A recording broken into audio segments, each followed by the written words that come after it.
Now, dear listener, perhaps you've figured out, based on previous recaps, that all of my Power Ranger teams are connected. They exist in the same universe, and though they face different villains and have much different vibes and potentially competing timelines, there are challenges and ways in which they are all connected.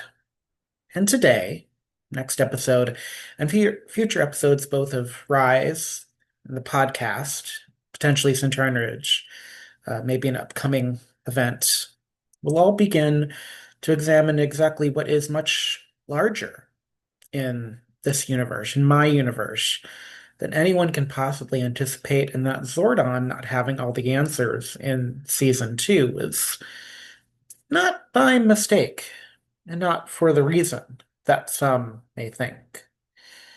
But first, we must begin with the wall and what's inside of it as Shadows of Wonder begins to unfold. You see, Ophelia began this episode by herself. Everything was happening in overlapping time, but that's hard to showcase in a tabletop game setting. So we begin with Ophelia. I describe it as a backwards Alice in Wonderland event where there's a vacuum pulling her up and forward until she reaches another wall with a hole in it, and the hole tingles. It's big enough for a person to go through. It's the only light that is lighting up things in the space behind it where she is. And this is where she gets to interact with the Phoenix spirit guiding Ophelia's journey as the Red Spirit mascot. Since every Power Ranger in Power Rangers Rise has a mascot, which is seen quite well on their visor helmet. He, though he has many voices, so he is nominal at best, says his name is Gary and gives Ophelia some crucial information.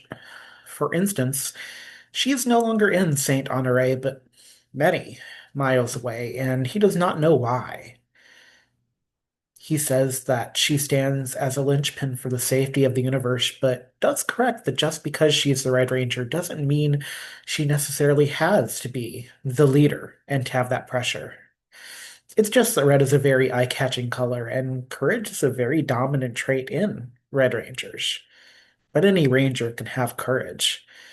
Gary does mention a missing ranger called Jane, who is proof that you can lead, but you can also be red and a healer or an empath or a second in command.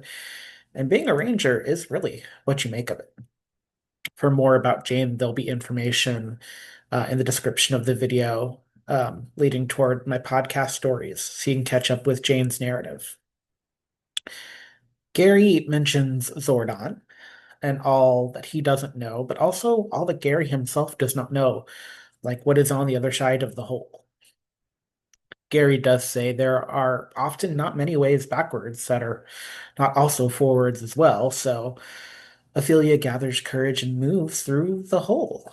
It does tingle, but eventually in going through, Ophelia realizes she's entered a biodome, a moldy, somewhat melting biodome in a dirt-filled plain area, and the stump of something on the horizon means that something is running for her, coming towards her. And the best way to truly describe what that is to be plain about it. It's a Charizard from the Pokemon games, but its face is wrong, like a Ditto, but not. And its body seems to be dripping and melting, this kind of purple color, even though it's mostly orange. And the flame on its tail is especially purple and very, very oozy. It's as though someone drew a Charizard and brought it to life without ever having really seen one first. And though nearly eaten, nearly taken between its jaws, Ophelia is able to fell the beast, who doesn't know anything but to attack. And the flame on its tail changes to orange and red, its true colors, its brilliance. And Ophelia becomes a second level Spirit Ranger and will be able to return back home. Now, as this was going on, the rest of the group has to deal with the issue of Ophelia's disappearance, but also some of the issues that the mind does present, since this episode, Shadows of Wonder, continues right from where we left off at the end of Emperor. There is the issue of the Minotaur that is on this level of the mine, particularly. The issue of the wired camera that Lua has found that points to the cell that she used for escape when she was doing research at Ernie's Stone Canyon Juice Bar, trying to figure out what all the monster anomaly was. And all but Mabe, who'd gone after the Emperor card that was floating in the portal blackness of the mine chasm, have now seen that behind an avalanched section of wall at the far side of where the Minotaur level is, that the Minotaur is protecting a door of some kind. What kind of door is anyone's guess, but it's a mysterious door nonetheless, and that avalanche only seems to have occurred in this particular section of the wall. Lua discovers that the escape rope she keeps in her go back for monster investigations is available to use when in Ranger form, and she rappels down to where Benji and Mabe are both working to find ways to the level where the Minotaur is. Though Benji is only successful in attacking the beast once they are off of the chain that Benji had been hanging from, and then Mabe had been hanging from. Benji flings the Minotaur over the edge using a martial arts wrestling move. Now, this doesn't do any damage to the beast, but ensures that the Minotaur has to recalibrate, because if you remember, this black chasm in the mine that doesn't ever really figure out how deep down the mine goes. Once you hit the blackness in the bottom, the shadow no one can see the end of, you start again at the ceiling, and you just keep falling in a perpetual loop that both Benji and Mabe have had to deal with. Benji longer than anyone else. With no distraction from the Minotaur currently, Lua, as she repels down, finds that two things are true. One is that the wall section where Ophelia disappeared to is tingly in and of itself. It has this feeling of an AOL dial-up tone, but it's too solid for her to go inside. When she pushes in, she can't just fall in the way Ophelia did. Now, sadly, or perhaps ominously, this is also in tandem with the discovery of the raggedy pile of clothes that stands at nearby prison bars but has no distinctive bulk within, but some bulk of some kind. This is the same raggedy clothes that had been chasing her into a cell. This is the same raggedy clothes that Mabe had found. Same raggedy clothes Ophelia has seen in dreams. Interestingly, though, only Lewis sees it in bulk currently. Mabe just sees it as a pile of clothes on the floor, but hears the sounds of Talon scrapping sharply against the bars of the cells that Lua can see. Now, prison cells exist on every level of the 6 levels they can see of the mine, but without knowing what they're for and why this particular shell on the second floor has both a security camera wire running to it and also seemingly a sentient pile of clothes, it presents a lot more questions than they're going to get time to necessarily answer today. You have to sometimes focus on what's in front of you. Am I right? Benji continues to concentrate on the very angry Minotaur who somehow, even though Minotaurs have like hooves, like bull hooves, the Minotaur manages to flip Benji off and is very upset with Benji as he works to get back to the level of the mine he's been thrown from. And Benji lets Lua and Mabe know that he sees no clothes at all. I give them a timeline as the GM. I remind them that I will give them 3 to 4 combat turns, generously speaking, before the Minotaur rights himself enough and gets enough momentum to land again on the level of the mine and be a problem for them again in this kind of shelf of rock they have, where it makes it into a level. The clock is ticking. What do they want to do? They move towards the door, and there's the avalanche of rock in front of it, noting that the Minotaur is probably protecting something or keeping something in, maybe keeping it jailed.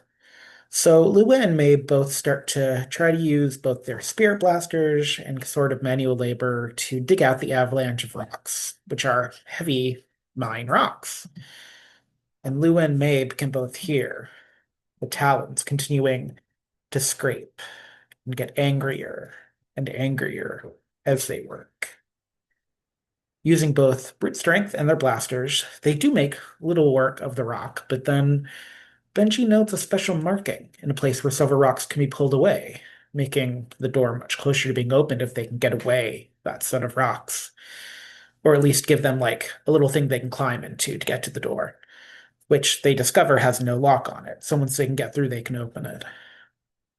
There's the symbol is a little rectangle with five squares in it.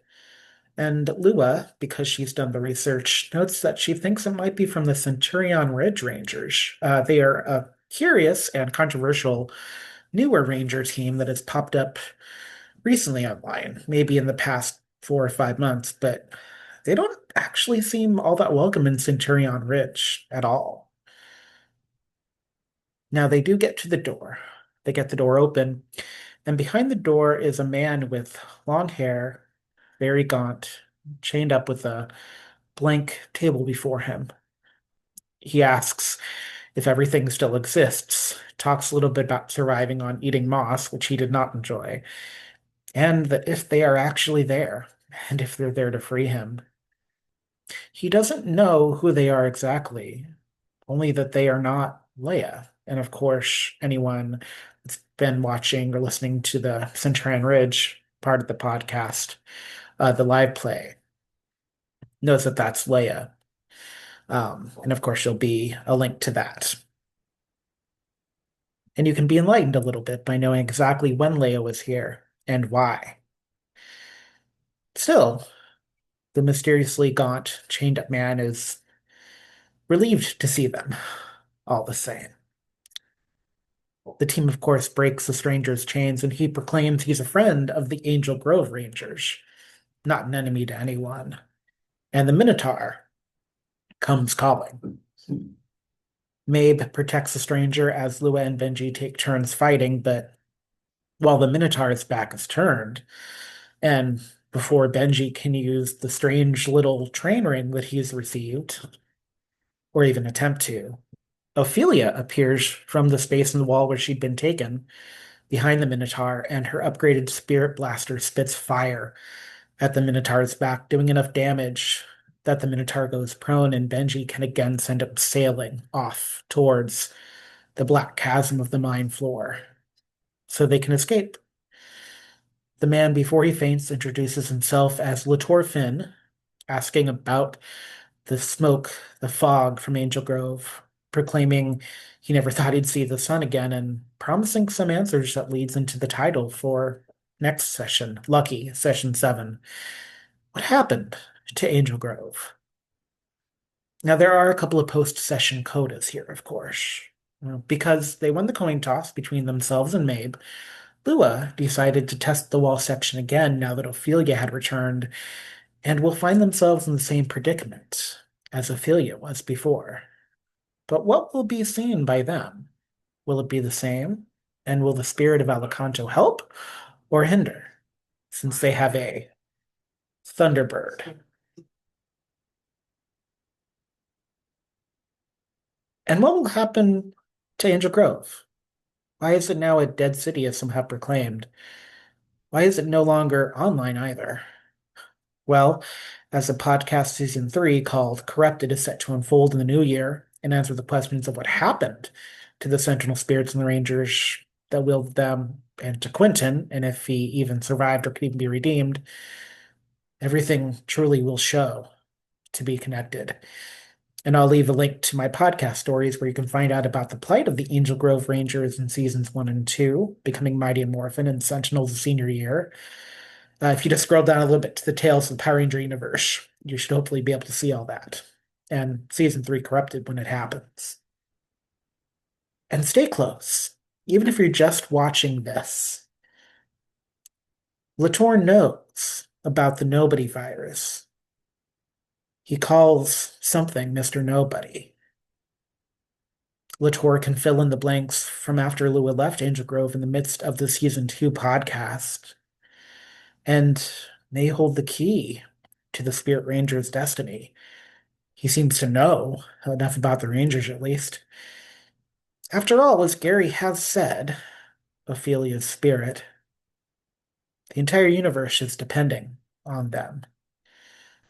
And Benji, at last, is finally having a dream that will allow him to see the raggedy pile of clothes in the cell, in the corner, that craves power and strength and spirit. The truth is, listeners, when the wind blows, you never know what is carried on that wind. See you on 12/23, where you'll find out some of what happened to Angel Grove.